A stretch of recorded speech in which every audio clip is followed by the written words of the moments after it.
Espacio contratado. Las opiniones vertidas en este programa no son responsabilidad de este canal. Con el auspicio de septiembre y octubre, El Pozo duplica sus premios. Además, gana lo que siempre soñaste, mensajeando Pozo al 9889. Con El Pozo Millonario, atrévete a soñar. Más de 9 millones. Podemos hablar a un centavo. Con nuestro mejor amigo. Todos los días, a toda hora. Con la mayor cobertura del Ecuador. Actívalo al asterisco 1, 2, 3, numeral. Aprovéchalo. Hasta el 31 de octubre de 2010. Porta, te siento cerca.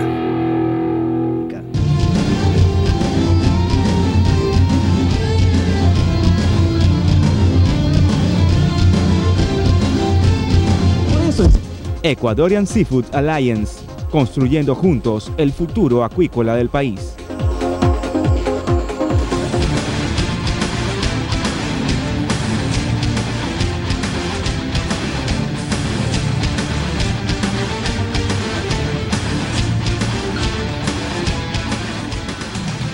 El desarrollo económico y la nueva alerta de la balanza comercial, la competitividad del país y el cambio de modelo, el déficit presupuestario y el salvataje chino. Con Omar Maluk, Manuel Maldonado, Fidel Márquez y Pablo Dávalos, en 30 segundos empezamos nuestra edición de análisis económico aquí en el Gobierno del Domingo.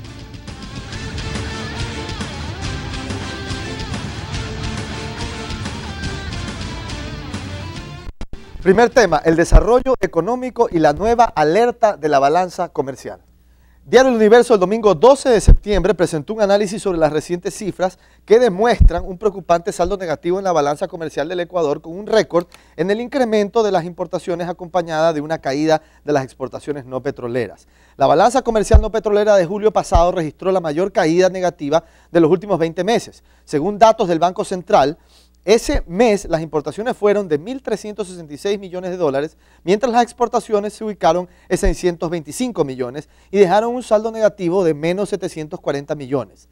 Esto a pesar del crecimiento de 35 millones en las exportaciones no petroleras de ese mes en comparación a junio pasado.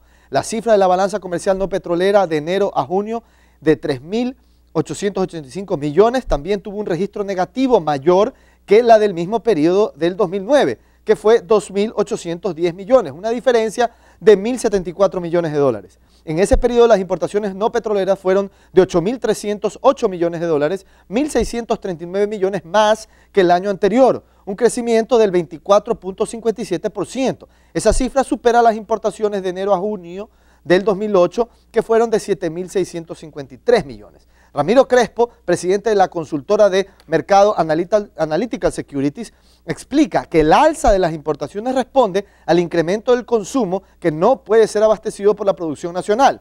Esto lo atribuye a que el sector productivo no hace grandes inversiones por la falta de confianza, por lo que las cifras de importaciones crecen paralelas a la del consumo, anota Crespo, y con este antecedente y estas cifras, la pregunta es, ¿deben preocuparnos estas cifras? Pues demuestran que el sector productivo no petrolero no crece como debería y debe pensar el gobierno en repetir la fórmula previa de restringir de alguna manera las importaciones para revertir estas cifras que estamos analizando. Pablo Dávalos. Un saludo a todas las personas que nos miran y nos escuchan. En primer lugar, explicar qué es la balanza de pagos, porque hay mucha gente que dice, bueno, ¿y eso qué es y para qué sirve? La balanza de pagos es el registro de nuestro país con el comercio que hacemos con el resto del mundo en bienes, servicios y capitales. En esa balanza de pagos está la balanza comercial, es decir, lo que nosotros vendemos y lo que nosotros compramos. ¿Por qué es importante esto y por qué son pertinentes los datos que se han mostrado? Correcto. Porque los dólares que nosotros utilizamos cotidianamente vienen por el lado de la balanza de pagos, es decir, vienen por el lado de remesas, de endeudamiento, de exportaciones y salen por el lado de las importaciones, es decir, la refrigeradora, los autos, lubricantes, etcétera. Es decir, cuando analizamos balanza de pagos estamos analizando los dólares. Así de clarísimo, simple. clarísimo. Entonces, ahora, la pregunta, las preguntas son, que te lo agradezco, los dólares que están viniendo, sí, son suficientes para sostener la economía, es decir, están saliendo más dólares de los que entran. Ese es el meollo de las cuestiones que César Monge nos pone aquí. Y es verdad, ¿por qué están saliendo los dólares? Porque están incrementando las importaciones. ¿Y por qué se incrementan las importaciones? Primero, porque nuestra producción no satisface la necesidad del mercado interno. Segundo, porque un componente de las importaciones son los combustibles y los lubricantes. Importamos un auto, pero esa importación de un auto significa gasolina, significa repuestos, significa lubricantes, y eso significan dólares que se van. Pablo, tengo una pregunta. ¿Debe el gobierno repetir la misma fórmula que hace algunos meses discutimos inclusive contigo en la radio, en este programa, en relación a poner de alguna manera un detente a un número X de importaciones al elevar los aranceles y ese tipo de cosas? Si quiere el gobierno sostener la dolarización, si la ciudadanía ecuatoriana quiere sostener la dolarización, esos dólares no son inagotables, esos dólares son escasos, necesitamos una política de balanza de pagos. Ok, hecho el punto. Omar Maluc, lo mismo, el análisis está hecho, la respuesta de Pablo está sobre la mesa, ¿la tuya cuál es? Bueno, varias. Primero, Ramiro Crespo sostiene que la producción nacional no es suficiente. No necesariamente es así. ¿Por qué? La producción nacional puede ser suficiente, pero el valor agregado que esa producción nacional da es muy bajo. Entonces la industria ecuatoriana tiene un valor agregado bajo y tiene un alto componente de productos importados. O quizás el incentivo de esa gente para producir no está ahí. Quizás eso puede tener un efecto. Quizás no hay incentivos para que la producción nacional aumente su cadena de valor. Claro.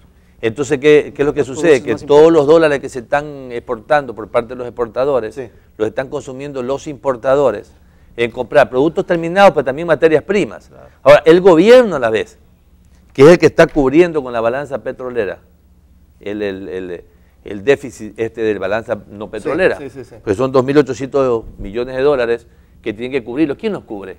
Es el petróleo, a través del gasto público.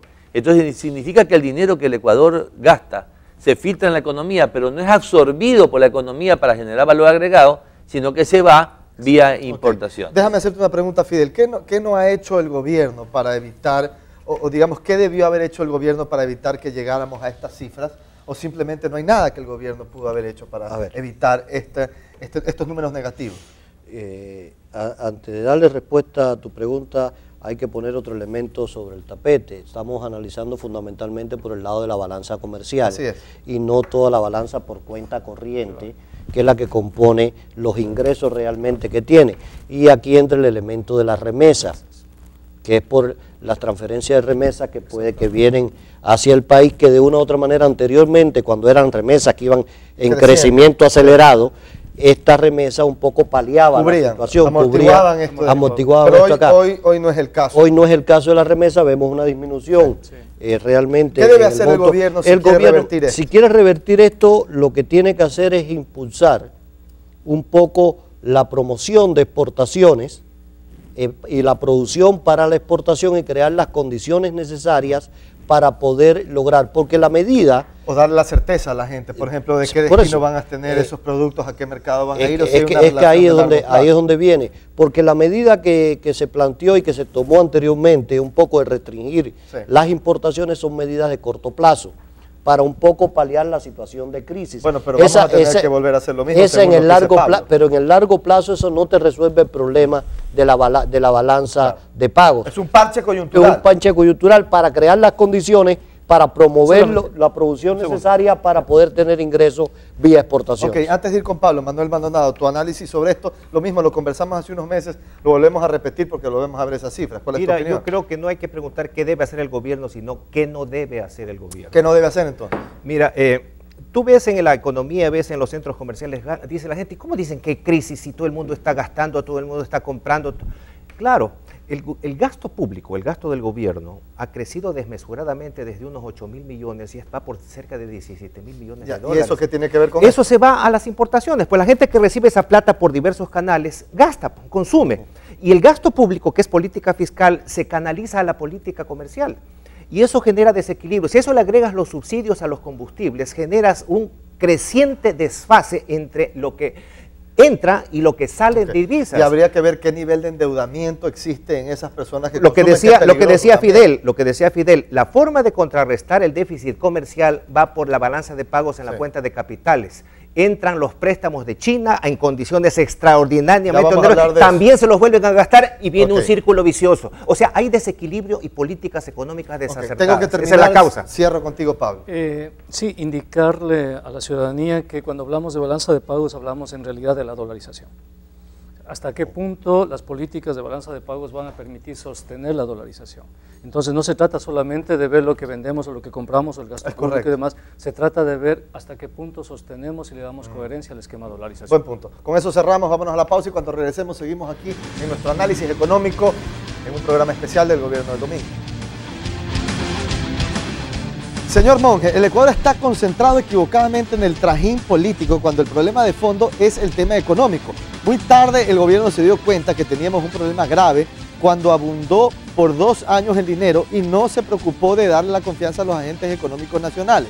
Ahora, cuando el barco hace agua, se quiere inventar un discurso de inclusión económica a la producción nacional, pero lamentablemente la Asamblea y sus leyes descabelladas conspiran en su contra y en contra de todos. Desde Ambato dice Jorge Segovia, que nos escribe al gobierno del domingo @on.net.es. Tenemos un correo más antes de seguir con nuestro programa y ese correo dice: señores del domingo, lo que el Ecuador tiene que pensar es cómo estaría la economía del país si hoy existiera otro gobierno. Rafael Correa ha podido aguantar esta crisis económica mundial donde otros países han sido mucho más afectados.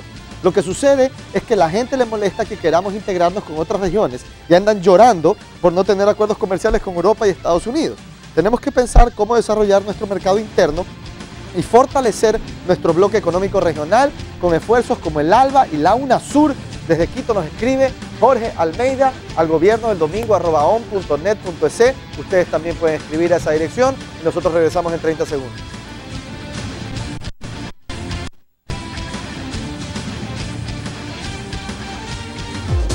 El crecimiento del desarrollo productivo nacional se logra a través de la unión de fortalezas, convencidos de que juntos podemos generar oportunidades de progreso y mayor producción, con un compromiso a la excelencia productiva y a la más alta calidad de exportación, cumpliendo con nuestra responsabilidad social y ambiental para forjar un mejor mañana. Ecuadorian Seafood Alliance, construyendo juntos el futuro acuícola del país. Sorpresa de Correa y el futuro de la JIC. Los separatistas de izquierda y los nuevos dueños del país son pocos los aciertos. En realidad el Ecuador sigue siendo el mismo, con los mismos problemas a pesar de la bonanza. Yo creo que la reconciliación nacional es importante, pero tenemos que apegarnos a la Constitución y las leyes. Si el gobierno posee instituciones financieras, ¿por qué no pensar por ética y principios que debe también desligarse del monopolio mediático que hoy tiene a su conveniencia?